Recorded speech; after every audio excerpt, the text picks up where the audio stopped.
أشهد أن لا إله إلا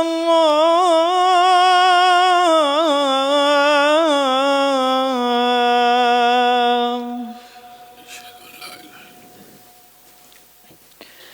أشهد أن محمدًا رسول الله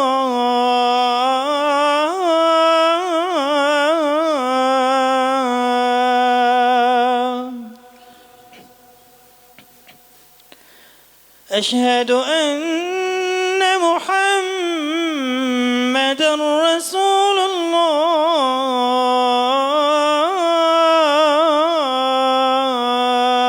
الله حي على الصلاة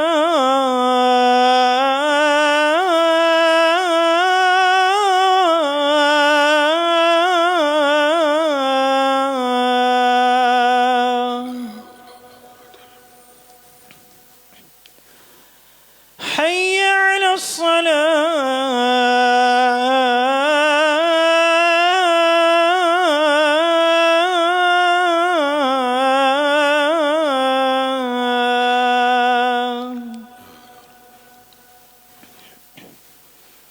حي على الفلاح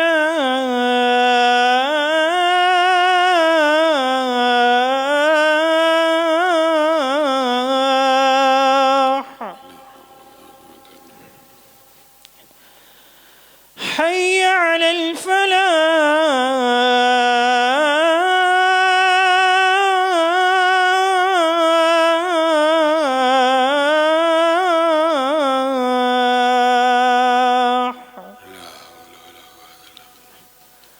الله أكبر الله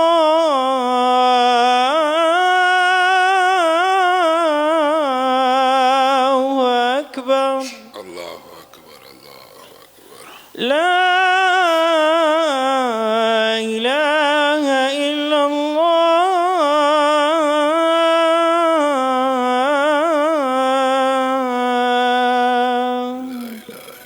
اللهم رب هذه الدعوة والصلاة ادعو فيه والرسول صليت على إبراهيم جل وبارك على محمد وبارك على إبراهيم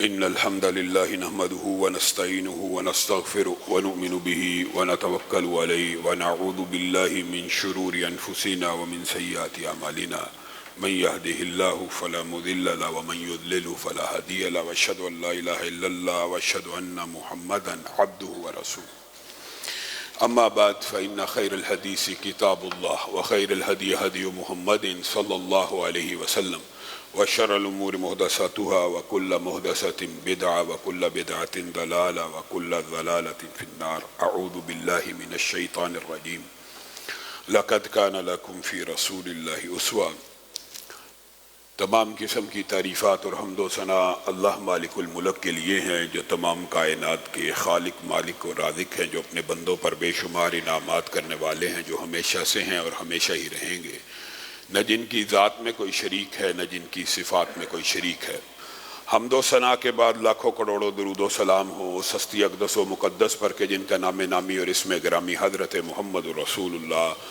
صلی اللہ علیہ وآلہ وسلم ہے جنہیں تمام کائنات کا ہادی رہنما مقتدی پیشوا رہبر امام بنا کر بھیجا گیا اور جن کے قلب اطہر پر اللہ رب العزت نے اپنی آخری کتاب حمید کو نازل فرمایا حمد و ثنا اور درود و سلام کے بعد لاکھوں رحمتیں ہوں آپ کے صحابہ پر تابعین پر تبع تابعین پر واعظین مبلغین محدثین پر مفسرین پر کہ جن کی وجہ سے اسلام ٹھیک اور مکمل حالت میں ہم تک پہنچا معزز سامعین گرامی قدر گزشتہ خطبے میں ابو دجانہ کے حوالے سے گفتگو کر رہے تھے اور اسی بات پہ گفتگو ختم ہوئی تھی ان کے چند اشعار آپ کے سامنے رکھے اور ان کی دلیری کا قصہ آپ کے سامنے رکھا جس وقت انہوں نے تلوار کو اٹھایا تو ایک خاص چال سے چلنے لگے یہ بھی اسلامی فقہ کا ایک مسئلہ ہے وہ چال جو آپ فوجی پریڈ میں دیکھتے ہیں کہ ایک ٹانگ کو پورا اوپر اٹھا لینا یا پہلوانوں کو جب وہ کھاڑے میں اترتے ہیں اس سے پہلے اپنی ٹانگوں کو, دونوں ٹانگوں کو اوپر اوپر کرتے ہیں, یعنی اپنی ٹانگ کو اتنا اٹھا لینا کہ پیٹ سے بھی اوپر چلی جائے. اس کی ابتدا بعض مورخین نے یہ بھی کہا کہ ابو دجانہ سے ہوئی, لیکن بعض نے کہا یہ اس سے بھی قبل جب بھی جنگوں میں اکڑ کے اور فخر کا اور تکبر کا اظہار کرنا ہوتا تو یہ چال چلی جاتی تھی پہلے بھی. اسلام کے اندر ابو دجانہ نے جب اس چال کو چلا تو رسول اللہ صلی اللہ علیہ وسلم مسکرانا شروع ہو گئے اور کہا یہ چال عام حالات میں حرام ہے اور اللہ تعالیٰ اس طرح چلنے کو ناپسند کرتا ہے, لیکن دشمن کے سامنے اس چال کو چلنے کا بھی ثواب ہے. گویا یہ جو آج اسلامی ممالک میں فوجی پریڈ ہوتی ہے, یہ حضرت ابو دجانہ کی وہ سنت ہے کہ جس طرح وہ چلتے ہیں تاکہ دشمنوں کے دلوں کے اوپر ان کی فٹنس کا, ان کی طاقت کا روب اور دبدبہ پڑ جائے. تو ابو دجانہ کی یہ جو چال ہے مسنون ہے صرف کن محلات کے اوپر, جب غیر مسلموں کے سامنے آمنا سامنا ہو جائے اور وہاں پر اپنی قوت و طاقت کا اظہار کرنا ہو. یا دوسری جگہ کون سی ہے؟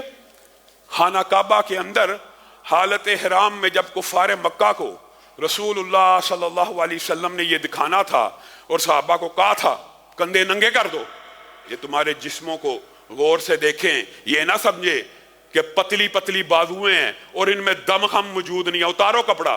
رسول اللہ صلی اللہ علیہ وسلم نے ان سے کپڑا بھی اتروا لیا اور کہا آپ کچھ اکڑ کے چلو. گویا اکڑ کے چلنا ویسے اسلامی فقہ کے اندر حرام ہے, مسلمانوں کے مابین حرام ہے, لیکن ان چند مواقعوں کے اوپر یہ چال چلنا باعث اجر و ثواب ہے کہ جس کے اندر دشمنوں کے اوپر ہیبت کا ڈالنا مقصود ہو.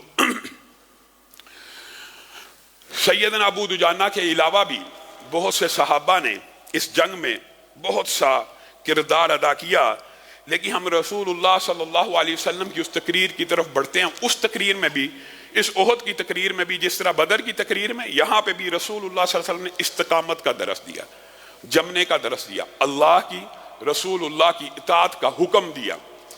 اب آپ کو پتہ ہے جیسے بدر میں آپ کے سامنے رکھا تھا کہ عربوں کے ہاں یہ معاملہ تھا کہ چند لڑائیاں, چند مار کے, چند کشتیاں جنگ سے پہلے ہوا کرتی تھی, جس طرح بدر میں بھی ہوئی. تو یہاں پہ بھی طلحہ بن عثمان کفار کی طرف سے نکلا اور کہنے لگا تم کہتے ہو کہ تمہاری تلواریں جہنم میں لے کے جاتی ہیں, اور میں کہتا ہوں میری تلوار تمہیں جنت کی طرف لے کے جاتی ہے. یہ تمہارا عقیدہ, مسلمانوں کو چیلنج کرتے ہوئے کہنے لگا یہ تمہارا عقیدہ ہے نا, تمہاری تلواریں جہنم کی طرف بلاتی ہیں اور ہماری تلواریں جنت کی طرف لے کے جاتی ہیں, نکلے کوئی جو جنت کا خواہش مند آئے میرے ساتھ مقابلہ کرے. بہت بڑا پہلوان تھا, نامور سپہ سالار تھا. وہ نکلا, اس نے, طلحہ بن عثمان نے پوری قوت اور طاقت سے تقریر کی. سب سے پہلے ان کی اس دعوت کو قبول کرنے والے کون تھے؟ حضرت علی. جس طرح بدر میں اپنی شجاعت کا مظاہرہ کیا, یہاں پر بھی نکلے اور قسم اٹھا کے کہنے لگے اللہ کی قسم اگر تو جہنم میں جانا چاہتا ہے تو علی کی تلوار تجھے پہنچا دے گی, اور میں تو جنت میں جانا ہی چاہتا ہوں, اے کاش کہ تیری تلوار مجھے جنت میں لے جائے. حضرت علی نکلے, ایک سیکنڈ میں پہلا وار کیا, ٹانگ پاؤں کٹ کے زمین پہ گر گئی.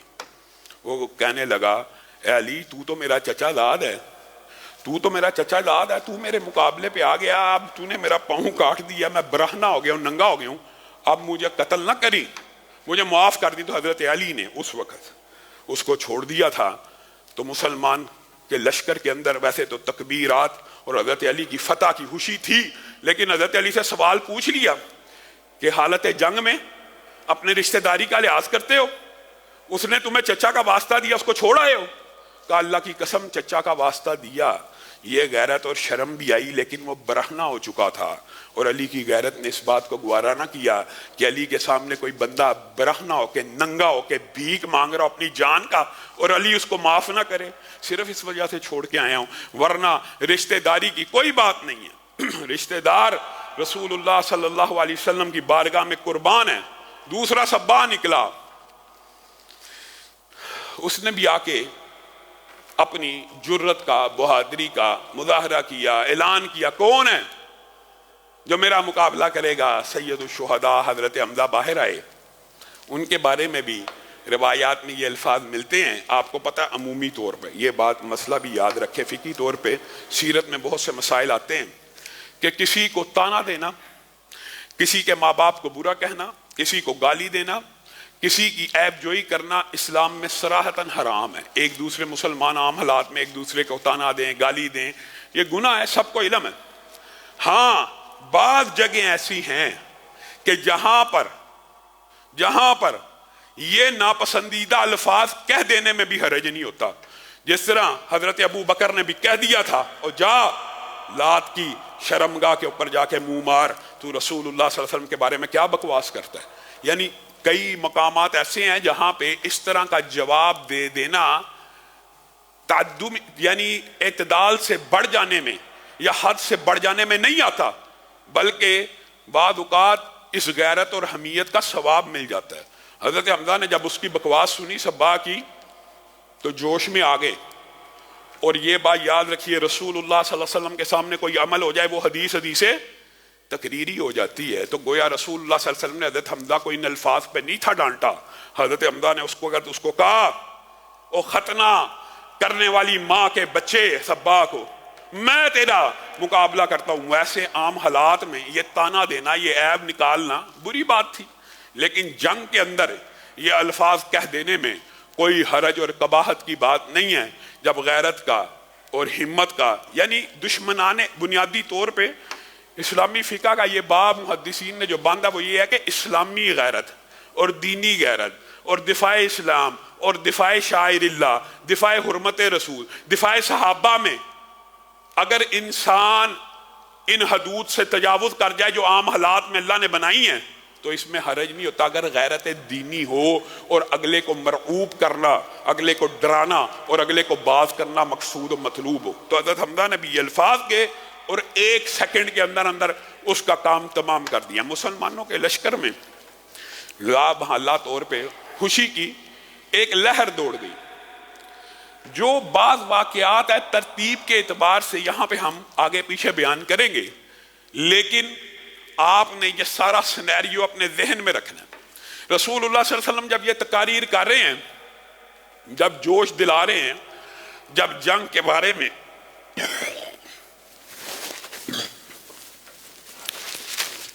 بارے میں صحابہ کو غیرت دلا رہے ہیں، تو آپ کو پتہ یہاں پہ ایک مشہور واقعہ حضرت حنظلہ کا بھی پیش آیا. حضرت حنظلہ نے بھی رسول اللہ صلی اللہ علیہ وسلم کی دعوت جہاد سنی تھی.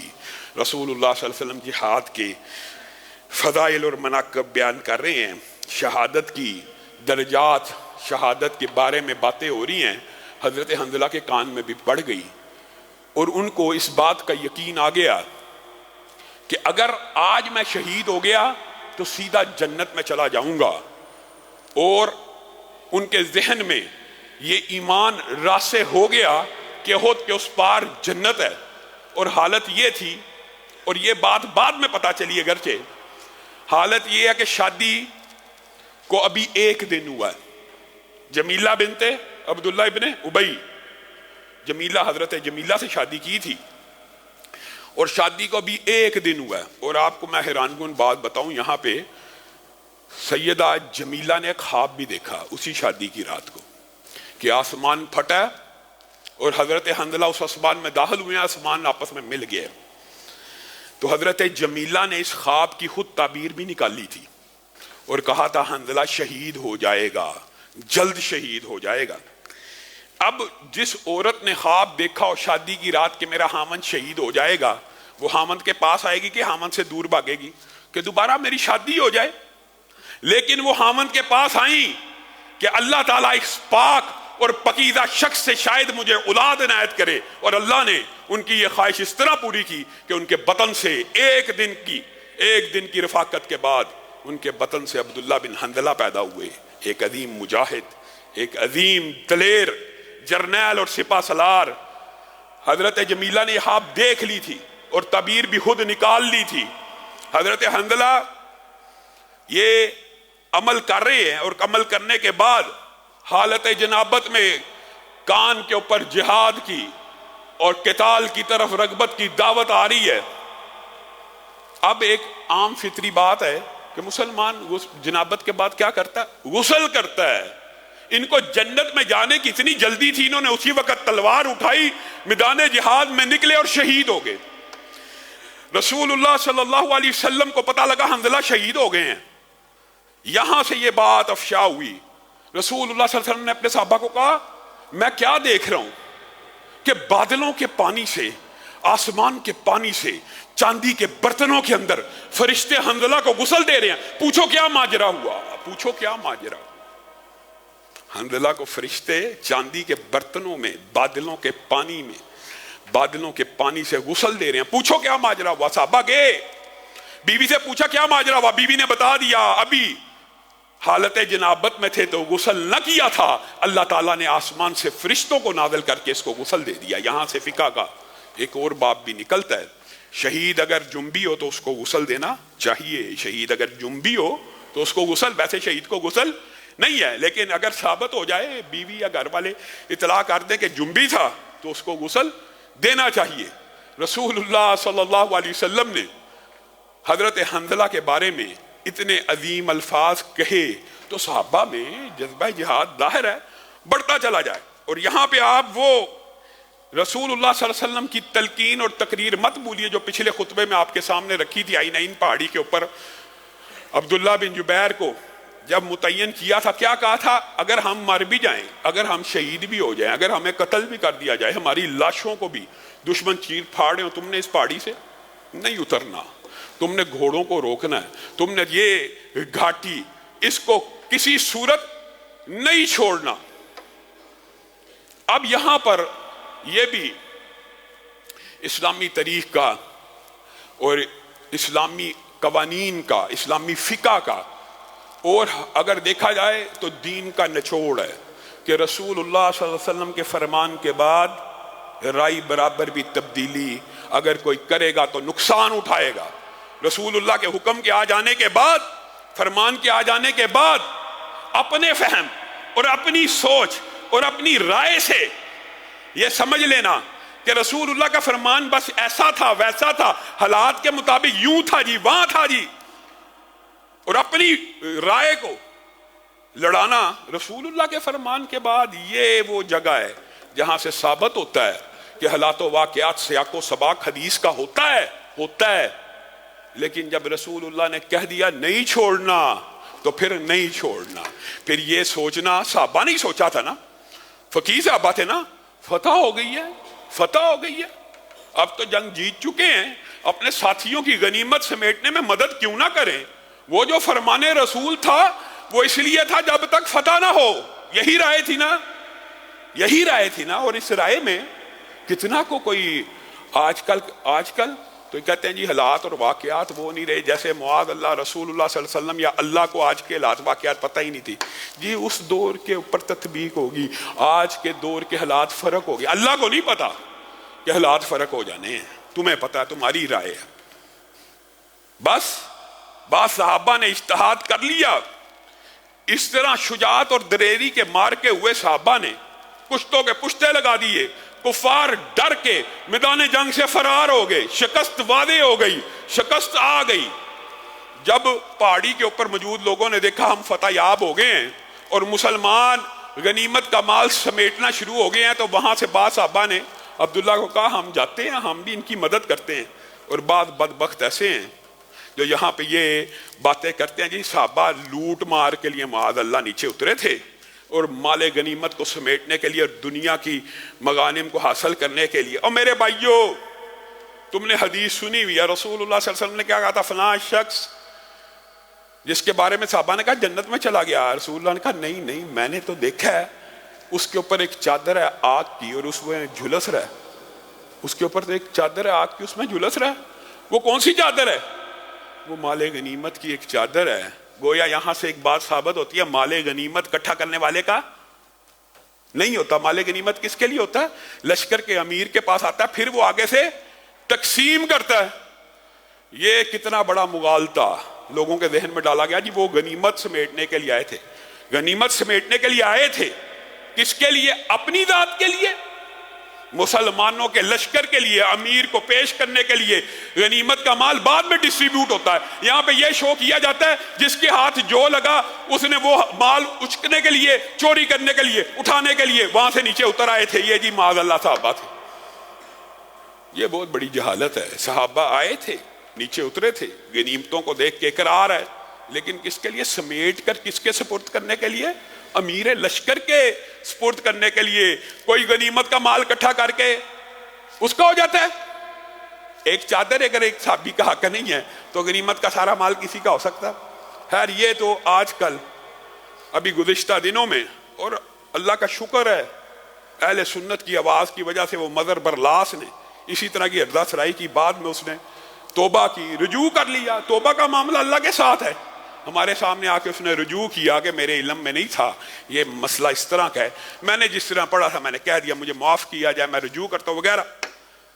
یہ لیکن غلط العام معاشرے میں بہت پھیلا ہوا ہے کہ مال و دولت کے پیچھے آئے تھے، غنیمت سمیٹنے کے لیے آئے تھے. کس کے لیے؟ مسلمانوں کے لشکر کے لیے، امیر لشکر کو جمع کروانے کے لیے. حصہ ان کا ملنا تھا، لیکن یہ سمجھ لینا انہی کا حق تھا. یہ بات غلط ہے. خیر جب وہ وہاں سے چند صحابہ نیچے اتر آئے، وہ شکست خوردہ لشکر جو شکست کھا کے بھاگ چکا تھا، ابو سفیان بھی اور خالد ابن ولید بھی اور سارے بڑے جرنیل جو فرار ہو چکے تھے، خالد ابن ولید کچھ دور پہنچ چکے تھے.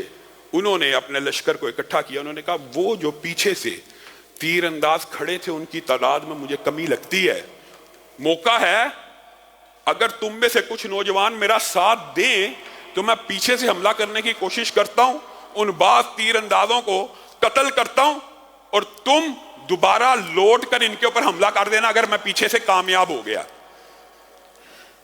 اس وقت سیدنا خالد ابن ولید مسلمان نہیں تھے، لیکن ان کی عقل، فطانت اور ذہانت مسلمہ تھی، جرنیل تھے.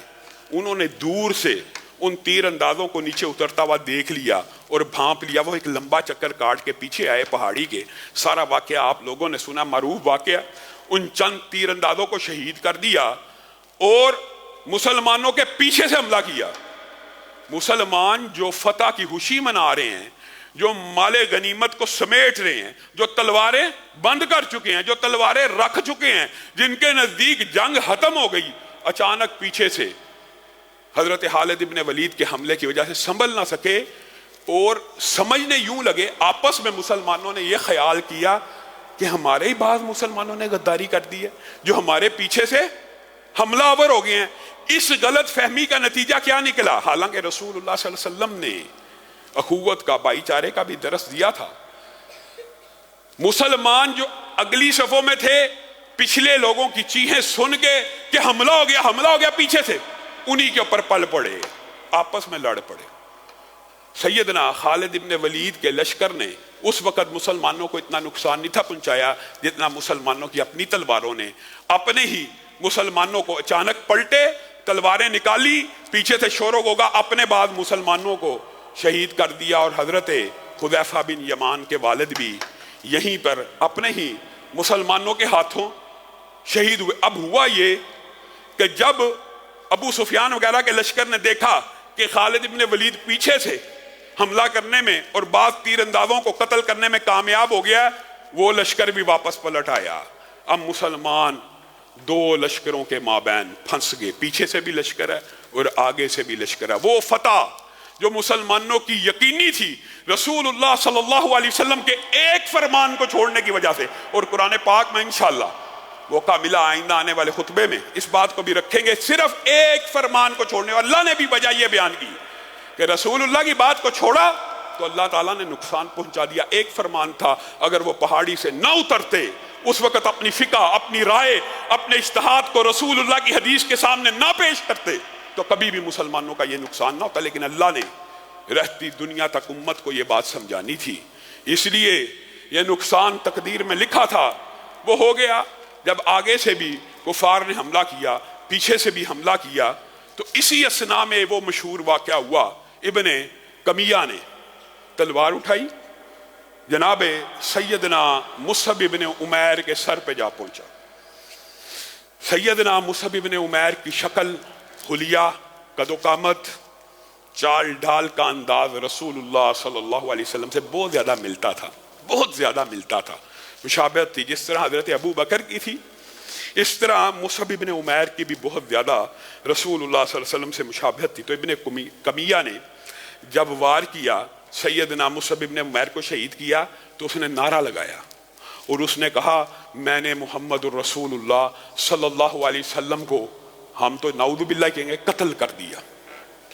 یہ بات سننا تھی، کفار کے لشکر میں ایک جوش و خروش بڑھ گیا۔ مسلمانوں کی ایک مرتبہ آپ اچانک خود حساب لگائیں، آپ کا قائد ہو، آپ کا جرنیل ہو، آپ کا سپہ سالار ہو، صرف سپہ سالار نبی اور رسول ہو، اچانک کوئی کہے کہ وہ شہید کر دیے گئے ہیں، تو مسلمانوں کے دلوں کی کیا کیفیت ہوگی؟ صحابہ زاروں کی طرح رونے لگے۔ صحابہ نے، بعض صحابہ صرف یہ سن کے کہ رسول اللہ صلی اللہ علیہ وسلم شہید ہو گئے، دل چھوڑ بیٹھے کہ ہمارا زندہ رہنے کا کیا فائدہ ہے، ہمیں بھی کافر شہید کر دے۔ یعنی بجائے یہ کہ ان کے ساتھ مقابلہ کرتے اور ان کو بکاتے، بعض صحابہ نے دل چھوڑ دیا۔ اور حقیقت میں یہ وہ وجہ ہے صحابہ کا جو دل چھوڑ دینا، جن کو رافضی بے ایمان اکثر اپنی تقریروں میں بیان کرتے ہیں، جی صحابہ یہاں سے تتر بتر ہو گئے جی صاحب۔ یہ وجہ تھی کہ رسول اللہ صلی اللہ علیہ وسلم کی شہادت کی اطلاع آئی، صحابہ کے کلیجے چر گئے، ان کے دل مایوس ہو گئے، اور اچانک ان کے اوپر یہ کیفیت طاری ہوگی اس سے بہتر ہے ہم بھی مر جائیں۔ بعض صحابہ نے بالکل بغیر کسی جنگ کے کفار کے سامنے اپنے جسموں کو پیش کر دیا، رسول اللہ شہید ہو گئے ہیں۔ تو انس بن نضر کھڑے ہوئے، سبحان اللہ، انس بن نضر نے کہا رسول اللہ شہید ہوئے ہیں، تمہارا رب شہید نہیں ہوا۔ رسول اللہ شہید ہوئے ہیں، تمہارا رب شہید نہیں ہوا ہے۔ میرے ساتھیوں، میں تمہارے موقف سے بری ہوں، میں تمہارے موقف سے بری ہوں۔ یہ کس طرح کا موقف ہے کہ رسول اللہ شہید ہو گئے ہم بھی ہو جائیں؟ یہ کیا موقف ہے؟ میں اس موقف سے بری ہوں، اور میں مشرکوں سے بھی اعلان برات کرتا ہوں۔ اور میں نے رسول اللہ صلی اللہ علیہ وسلم سے وعدہ کیا تھا، بدر میں شامل نہیں تھا ہو سکا، کہ اگر احد میں شمولیت کا موقع ملا تو میں اللہ کو بھی دکھا دوں گا، رسول اللہ کو بھی دکھا دوں گا میں کیسی جنگ کرتا ہوں۔ تلوار کو بے نیام کیا اور صحابہ کی ہمت کو مجتمع کیا۔ کیا ہو گیا تمہیں؟ کیا ہو گیا؟ کفار میں جا گھسے، 80 زخم آپ کے جسم کے اوپر ملے جب آپ شہید ہوئے، 80 زخم، حتیٰ کہ جسم کا کوئی ٹکڑا 80ویں زخم سے پہلے زمین پہ بھی نہ گرے، اور 80 زخم کھانے کے بعد جب زمین پہ گرے تو بہن نے انگلیوں کے پوروں سے پہچانا تھا کہ جسم میں کوئی حصہ ایسا نہیں تھا جو کٹا اور پھٹا نہ ہو۔ اور یہ وہ عظیم صحابی ہیں، ایک مصعب بن عمیر اور ایک انس بن نضر، کہ جن کے بارے میں رسول اللہ صلی اللہ علیہ وسلم نے قرآن کی آیت پڑھی تھی، من المؤمنین رجال صدقوا ما عاہدوا اللہ۔ یہ وہ مومن ہیں جنہوں نے جو اللہ سے وعدہ کیا پورا کر دکھایا۔ اس نے مجھے کہا تھا کہ اگر مجھے احد میں موقع ملے گا یا بدر کے بعد کبھی موقع ملے گا، میرا رب بھی دیکھ لے گا اور محمد صلی اللہ علیہ وسلم بھی دیکھ لیں گے میں کیا کرتا ہوں۔ اس نے وہ کر دکھایا، 80 زخم اکیلے کے جسم کے اوپر، کئی کفار کو جہنم واصل کر کے شہید ہو گیا۔ اور بات آئی ہے سیدنا انس بن نضر کی، تو آپ حیران رہ جائیں گے، سبحان اللہ، یہ کتنا ولی اور کتنا متقی صحابی ہے۔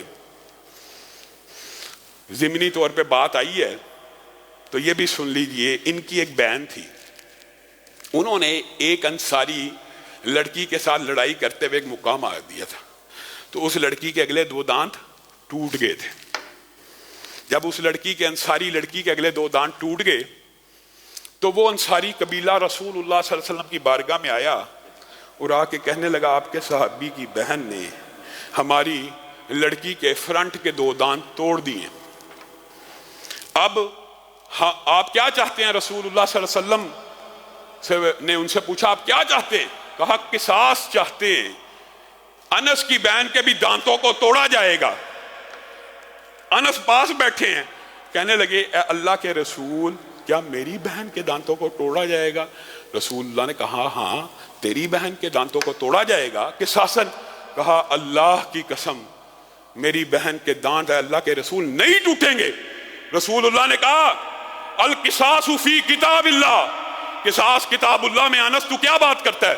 لاؤ اس کی بہن کو پیش کیا جائے اور اس کے دانتوں کو توڑا جائے۔ اب وہ انصاری ساری کی ساری گفتگو سن رہے ہیں، اور پہلے ان کے پاس بے شمار مرتبہ اسی دوران دیت کی پیشکش کی گئی کہ دانت نہ توڑے جائیں، دیت لے لی جائے۔ انہوں نے کہا نہیں نہیں نہیں نہیں، وہ بڑی ایسی ہے ویسی ہے، اس کے ہم نے دانت ہی توڑوانے ہیں، دیت نہیں لینی۔ یہاں سیدنا انس نے قسم کھائی، وہ سارے کا سارا ماجرا دیکھ رہے ہیں، انس کی بہن کو حاضر کیا گیا ہے، ان کے دانت کے توڑنے کا حکم کس نے جاری کیا؟ رسول اللہ صلی اللہ علیہ وسلم۔ دانت توڑنے لگے ہیں، انصار قبیلہ کہتا ہے کہ ہم نے آپس میں مشاورت کی ہے، ہم ان کے دانت نہیں توڑیں گے بلکہ دیت دینے پر راضی ہیں۔ رسول اللہ صلی اللہ علیہ وسلم نے اس وقت انس کے لیے یہ تعریفی کلمات کہے کہ اللہ کے بعض بندے ایسے ہوتے ہیں دنیا کے اوپر، زمین کی پشت کے اوپر اللہ کے بعض ولی اور متقی ایسے ہوتے ہیں جو اللہ کی قسم اٹھا کر کوئی بات کہہ دیں، جو بات ناممکن بھی ہو تو اللہ آسمان کی بلندیوں سے ان کی قسموں کو پورا کر دیتا ہے۔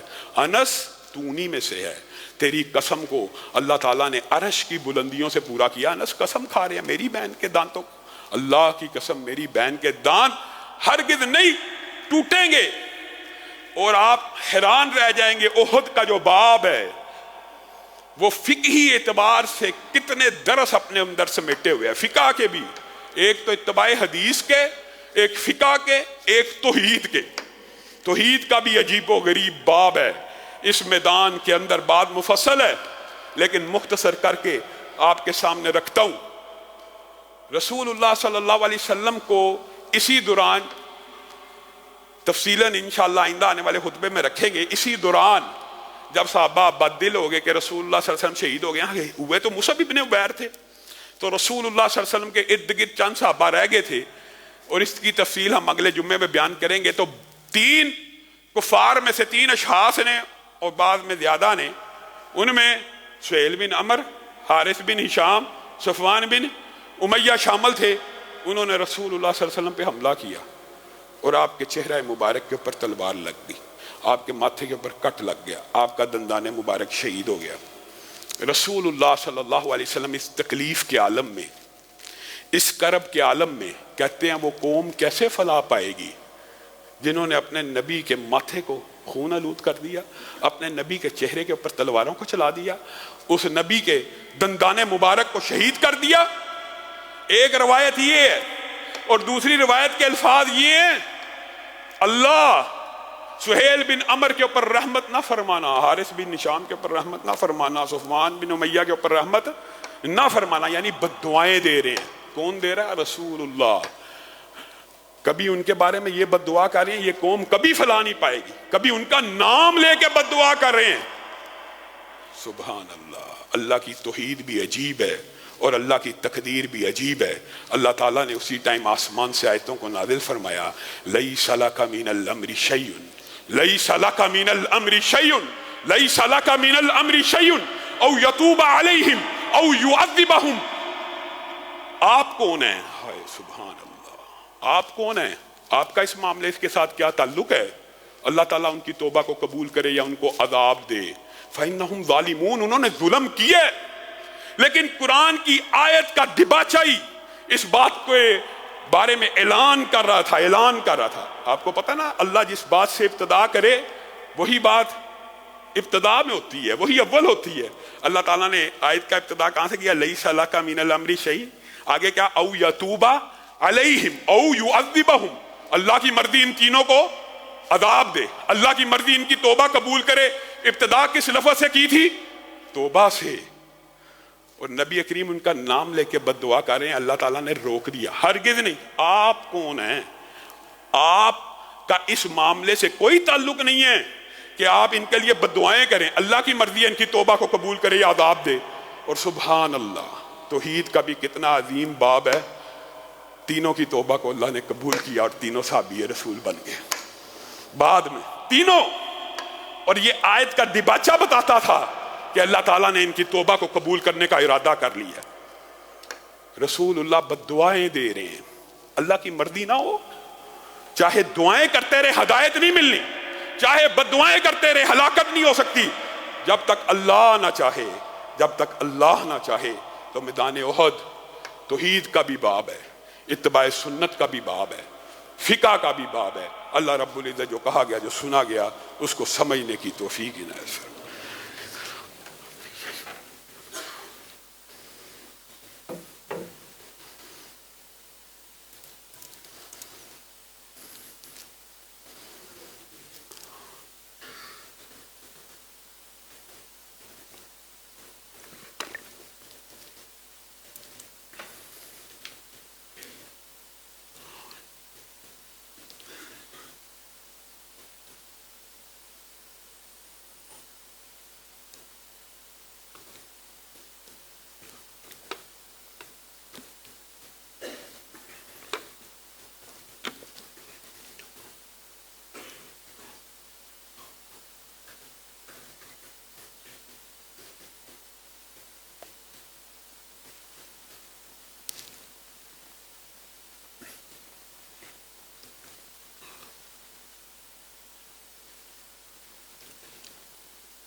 إن الحمد لله نحمده ونستعينه ونستغفره ونؤمن به ونتوكل عليه ونعوذ بالله من شرور أنفسنا ومن سيئات أعمالنا من يهده الله فلا مضل له ومن يضلل فلا هادي له وأشهد أن لا إله إلا الله وأشهد أن محمدا عبده ورسوله أما بعد فإن خير الحديث كتاب الله وخير الهدي هدي محمد صلى الله عليه وسلم وشر الأمور محدثاتها وكل محدثة بدعة وكل بدعة ضلالة وكل ضلالة في النار۔ معزز سامعین گرامی قدر، بہت سے ساتھیوں نے دعا کے لیے کہا ہے، چند ایک منٹ بات کر کے سنت طریقے کے مطابق خطبے کے اندر ہی آج دعا کریں گے۔ اسی طرح ہمارے قاری عبداللہ صاحب ہیں، ان کی والدہ اور بعض طالب علموں کی پھپھو کا انتقال ہوا، ان کا غائبانہ نماز جنازہ جمعے کے بعد ادا کیا جائے گا۔ گزشتہ ہفتے آپ کے علم میں ہے کہ پاکستان کے ایک نامور صحافی ارشد شریف صاحب کو کینیا کے اندر قتل کر دیا گیا۔ انا للہ و انا الیہ راجعون۔ اللہ تعالیٰ ان کو گری کے رحمت فرمائے، ان کی مغفرت فرمائے۔ لیکن ان کی اس سارے کے سارے سانحے اور قتل کے بعد پاکستان کے اندر بعض لوگوں نے علل اعلان ان کے قتل کا ذمہ دار فوج کے اداروں کو قرار دینا شروع کیا، جس کی ہم بھرپور طریقے سے مذمت کرتے ہیں کہ آپ جس ملک کے، جس وطن کے رہائشی ہیں، اگر آپ اسی ملک کے فوج کے سپہ سالار کو غدار یا قاتل کہنا شروع کریں گے تو یہ بات مناسب اور معقول نہیں ہے، بلکہ معاشرے کے اندر افراتفری اور ہیجان پھیلانے والی بات ہے۔ لیکن ایک مطالبہ ہم ان اداروں سے بھی کرتے ہیں کہ اگر علامہ احسان الہی ظہیر شہید کے، مولانا سمیع الحق کے، مولانا عادل کے، بلال خان کے اور اس طرح متعدد لوگوں کے قاتلوں کو یہ ادارے پروب کر کے پکڑ لیتے تو آپ کے اوپر کوئی انگلی نہ اٹھاتا اور آپ کو کوئی یہ بات نہ کہتا کہ آپ اس قتل میں ملوث ہیں۔ ہم ان کی مذمت کرتے ہیں جو یہ کہتے ہیں کہ فوج کا سپہ سالار ایک بندے کے قتل میں ملوث ہے، مذمت ہے، مذمت ہے، مذمت ہے۔ لیکن وہ جو سینکڑوں علماء شہید ہوئے، ان کے قاتل کہاں ہیں؟ ان کے قاتلوں کو پکڑنا بھی تو اداروں کی ذمہ داری ہے یا نہیں ہے؟ ان کے قاتلوں کو بھی تو کیفر کردار تک پہنچانا اداروں کی ذمہ داری ہے یا نہیں ہے؟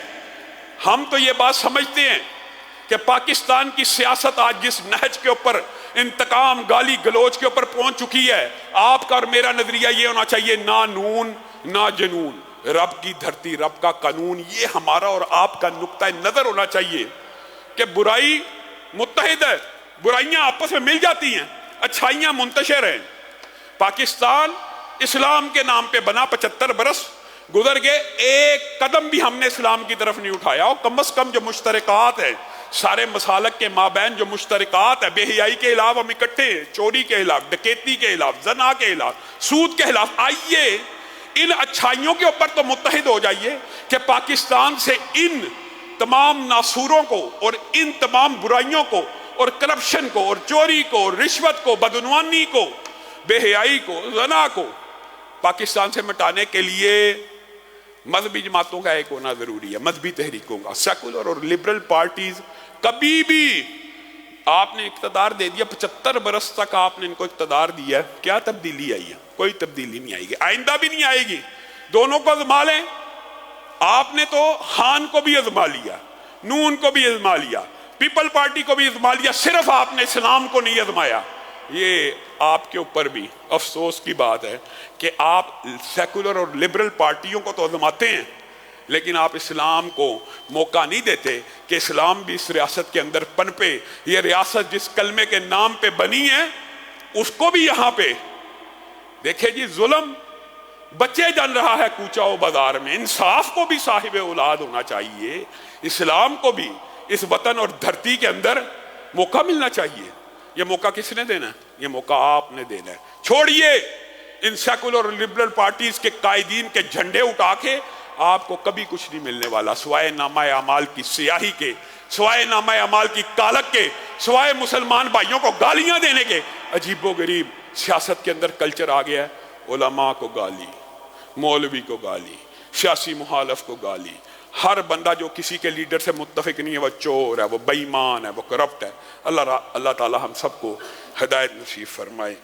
جن ساتھیوں نے دعا کے لیے کہا ہے ان کے لیے دعا کرتے ہیں، اور اپنے لیے بھی اس دعا میں سے حصہ لیتے ہیں۔ الحمدللہ رب العالمین الرحمن الرحیم مالک یوم الدین، ایاک نعبد و ایاک نستعین، اہدنا الصراط المستقیم صراط الذین انعمت علیہم غیر المغضوب علیہم ولا الضالین آمین۔ اللہم صلی علی محمد وعلی آل محمد کما صلیت علی ابراہیم وعلی آل ابراہیم انک حمید مجید۔ اللہم بارک علی محمد وعلی آل محمد کما بارکت علی ابراہیم وعلی آل ابراہیم انک حمید مجید۔ اے اللہ ہم سب کے گناہوں کو معاف فرما، اے اللہ ہم سب کے گناہوں کو معاف فرما، اے اللہ صبح دوپہر شام کے گناہوں کو معاف فرما، اے اللہ رات دن کے گناہوں کو معاف فرما، اے اللہ خلوت جلوت کے گناہوں کو معاف فرما۔ یا اللہ جسم بیمار ہیں، یا اللہ جسموں کو شفاء کاملہ عاجلہ نصیب فرما۔ یا اللہ روحیں بیمار ہیں، یا اللہ روحوں کو شفاء کاملہ عاجلہ نصیب فرما۔ یا اللہ جسم اور روحیں یا اللہ گناہوں سے لتھڑی ہوئی ہیں، یا اللہ ان کو پاک اور صاف فرما۔ یا اللہ گناہوں سے پاک اور صاف فرما۔ یا اللہ اس مجلس سے اٹھنے سے پہلے سب کے گناہوں کو معاف فرما۔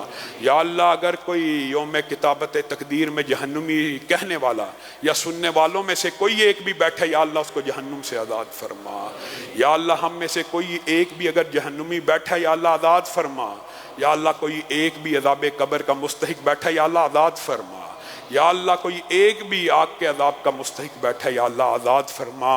یا اللہ معافی مانگتے ہیں، یا اللہ توبہ کرتے ہیں، یا اللہ رجوع کرتے ہیں۔ یا اللہ آپ گناہوں کو معاف کرنے والے ہیں، آپ نے معاف نہ کیا تو کہاں جائیں گے؟ یا اللہ ہم سب کے گناہوں کو معاف فرما۔ یا اللہ ہم سب کے گناہوں کو معاف فرما۔ یا اللہ ہم سب کو رزق حلال فراہ نصیب فرما۔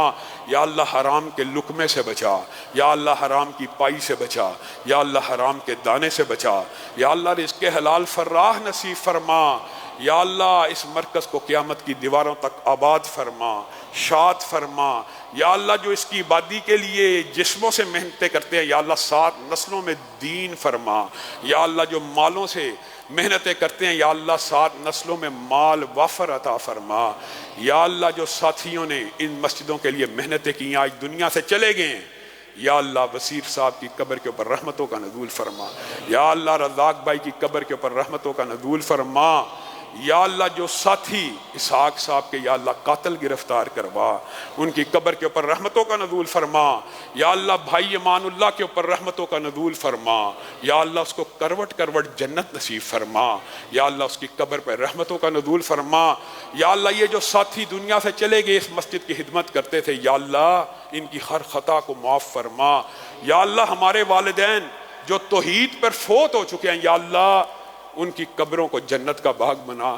یا اللہ والد مرحوم کی ہر خطا کو معاف فرما، یا اللہ والد مرحومہ کی ہر خطا کو معاف فرما، یا اللہ ان کی قبروں کو کشادہ فرما، یا اللہ ان کی قبروں کو کشادہ فرما، یا اللہ وہ قبروں میں ہماری دعاؤں کے منتظر ہیں، یا اللہ ان کو اطلاع پہنچا، ان کے بچے، ان کے چاہنے والے ان کے لیے دعائیں کریں، یا اللہ ان کے درجات کو بڑھا، یا اللہ ان کو اطلاع دے، ان کے بچے ان کے لیے دعائیں کریں، یا اللہ ان کے درجات کو بڑھا، یا اللہ ہم سب کو اپنے والدین کے لیے صدقہ جاریہ بنا، یا اللہ جو والدین زندہ ہیں ان کا سایہ تادیر ہمارے سروں پہ قائم اور دائم فرما، یا اللہ ان کو صحت کاملہ عاجلہ نصیب فرما، یا اللہ جن بہنوں نے رشتوں کے لیے کہا یا اللہ ان کو نیک صالح اچھے رشتے نصیب فرما، یا اللہ جو بے اولاد ہیں ان کو اولاد صالحہ نرینہ نصیب فرما، یا اللہ ہم سب کا خاتمہ بالخیر فرما، یا اللہ موت کے وقت شیطان لعین کے ہر شر ہر فتنے سے محفوظ فرما، یا اللہ موت آسان فرما، یا اللہ موت آسان فرما، یا اللہ زمین کے اوپر 100 برس کے بعد کوئی ایک یہاں پہ جو موجود ہے موجود نہیں ہونا، یا اللہ اس وقت بھی نیکیوں کے سلسلے جاری فرما، یا اللہ اس وقت بھی ہماری اولادوں میں سے ہمارے چاہنے والوں میں سے ایسے سلسلے پیدا فرما کہ قبر کے اندر نیک اعمال پہنچتے رہیں، یا اللہ صدقہ جاریہ کے عمدہ منصوبے بنا، یا اللہ صدقہ جاریہ کے عمدہ منصوبے بنا، یا اللہ ہماری اولادوں کو ہمارے لیے صدقہ جاریہ بنا، یا اللہ ہمیں اپنے والدین کے لیے صدقہ جاریہ بنا، یا اللہ ہم سب کو بھی قبر کے عذاب سے محفوظ فرما، یا اللہ حشر کی گرمی سے محفوظ فرما، حشر کی وحشت اور دہشت سے محفوظ فرما، یا اللہ عرش عظیم کا سایہ نصیب فرما، یا اللہ حوض کوثر کا پانی نصیب فرما، یا اللہ عرب انسانوں کے سامنے ذلت و رسوائی سے محفوظ فرما، یا اللہ ہم سب کو جنت الفردوس میں جگہ عنایت فرما، یا اللہ مجھے میرے رشتہ داروں کے ساتھ، بہن بھائیوں کے ساتھ، بچوں کے ساتھ جنت میں داخل فرما، یا اللہ جتنے بیٹھے ہیں یا اللہ ان کو اپنے رشتہ داروں کے ہمراہ جنت میں داخل فرما، یا اللہ ہم سب کو غول در غول ایک دوسرے کے ساتھ دوست اور احباب کے ساتھ جنت میں داخل فرما، یا اللہ ہم سب کو جنت الفردوس عنایت فرما۔ سبحان ربک رب العزت عما یصفون وسلام علی المرسلین والحمد للہ رب العالمین۔